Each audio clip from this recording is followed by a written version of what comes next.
mais je suis pas trop d'accord avec ton absolution. J'espère que t'es prêt pour la révolution. Pom. Pokémon. Tatakae, tatakae, tatakae, tatakae, tatakae otaki.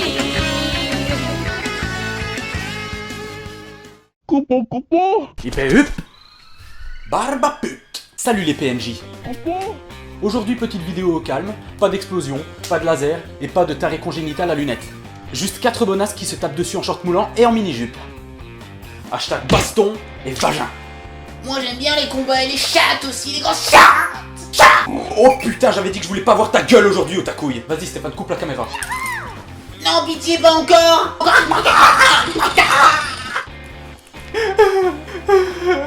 Allez, c'est parti, aujourd'hui on parle de Ruby.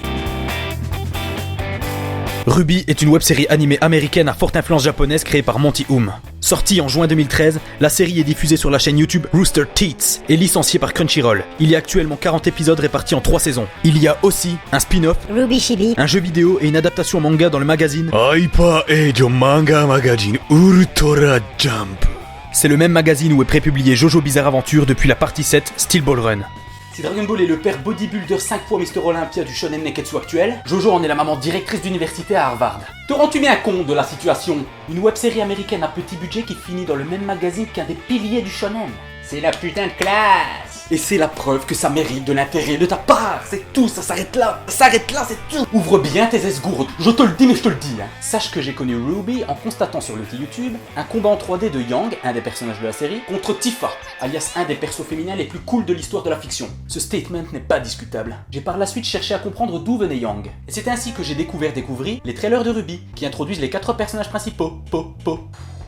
No! Et la première chose que je me suis dit en voyant ces trailers, c'est putain, elles sont bonnes! Non, je déconne, le premier truc que je me suis dit, c'est putain, les combats déchirent! C'est trop bien chorégraphié, sérieux! Que Dragon Ball Super aille se faire foutre avec ses poudres au dodo et ses radiateurs de mes couilles. Je pardonnerai jamais pour ça, je pardonnerai jamais.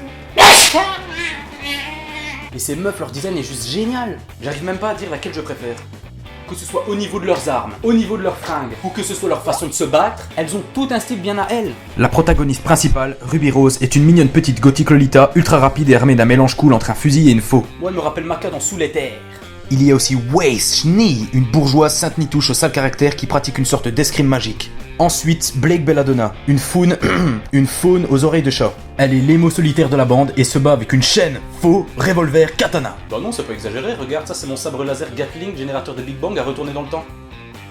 Des ténèbres. Cette chatte m'a l'air d'une vraie Allez, ouvre encore une fois l'éolienne à merde qui te sert de bouche. Et pour finir, on a Yang Xiaolong.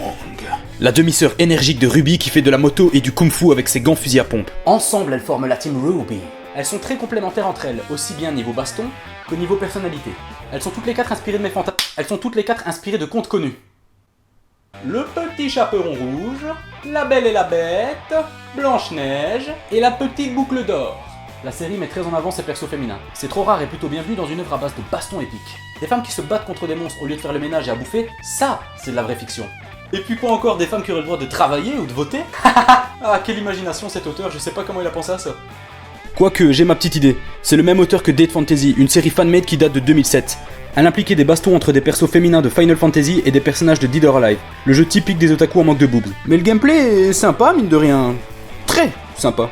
Je soupçonne Monty de s'être dit que ces personnages engendreraient des tas de bonasses en cosplay et de doujin hentai. Malheureusement, celui-ci est mort en 2015 et c'est donc ses collègues qui continuent la série depuis la saison 3. Moi si je meurs, en tout cas, personne pourra me remplacer pour mes vidéos. T'imagines si Eiichiro Oda meurt? On saura jamais c'est quoi le One Piece. Et Kentaro Miura, l'auteur de Berserk, il détaille tellement bien ses planches qu'à ce rythme, il va finir son manga à 93 ans. Par contre, n'espère pas voir un jour la fin d'Hunter x Hunter. Routine. Otaking, s'il te plaît, révèle-moi de quoi ça parle, Ruby. Quels sont les tenants et aboutissants, s'il te plaît? Calme-toi, spectateur à l'hygiène irréprochable. Je vais t'introduire à l'univers fantastique de Ruby. L'histoire se déroule à Remnant, un monde magique futuriste divisé en 4 royaumes. Ceux-ci sont infestés par des monstres ténébreux appelés créatures de Grimm. Elles se nourrissent des sentiments négatifs des humains et détruisent tout sur leur passage. Pour se défendre contre eux, les habitants de Remnant utilisent une énergie appelée Dust. Tu peux comparer ça au Materia dans Final Fantasy VII. Les gens spécialisés dans le combat contre les Grimm sont appelés Hunters. L'histoire nous propose de suivre la team Ruby ainsi que leurs amis à l'académie de Beacon. Bacon strips, and bacon strips, and bacon strips. Et c'est dans cette académie qu'ils seront formés au combat Dragon Ball Z, Son Goku. Le pitch n'est pas original, je te l'accorde. Le vrai point fort de Ruby, c'est les combats et les relations entre les personnages. Et les persos secondaires sont loin d'être mis sur le côté. Il y a par exemple la team Juniper, menée par mon personnage préféré, Jaune Arc, un guerrier comique en converse. Celui-ci est accompagné par Nora Valkyrie, une meuf complètement barjou, ainsi que la douce et charismatique Pyra Nikos. Et pour finir, l'Irène, le bichonem.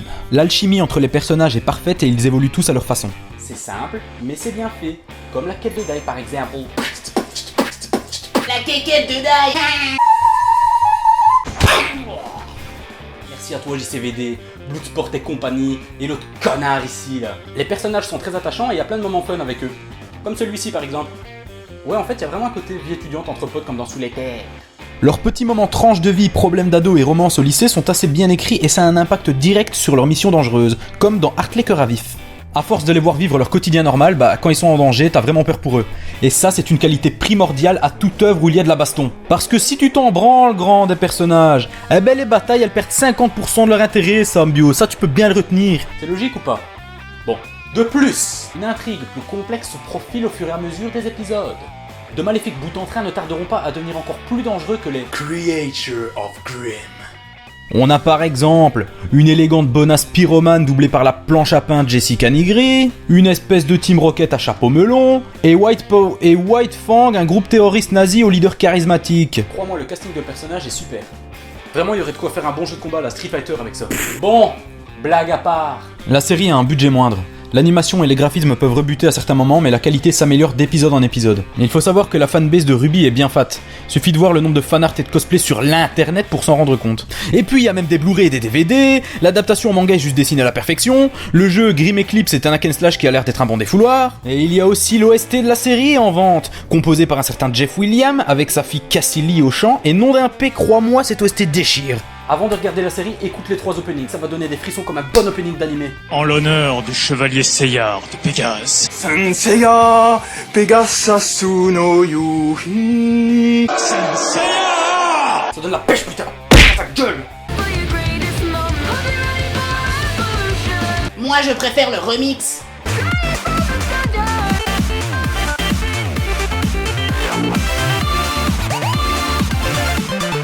Voilà gros, tu dois regarder Ruby, tu n'as aucune excuse. Et t'as pas intérêt à faire ton connard d'extrémiste pro-jap de mes couilles. Attends, mais c'est américain quoi. Moi je mate que les trucs jap, les BD, les comics, ça craint un max. Franchement, y a que les films qui sont bien. J'ai envie de te frapper avec ma guitare et d'enregistrer le son en MP3. Il est grand temps pour toi d'aller suivre les aventures de ces 4 fantasmes sur pattes. Et tant que tu y es, révèle-moi laquelle tu préfères. Moi, après mes réflexions, c'est Blanche-Neige. Tu es la plus bonne. Sur ce, que le beat soit avec toi et garde le flow.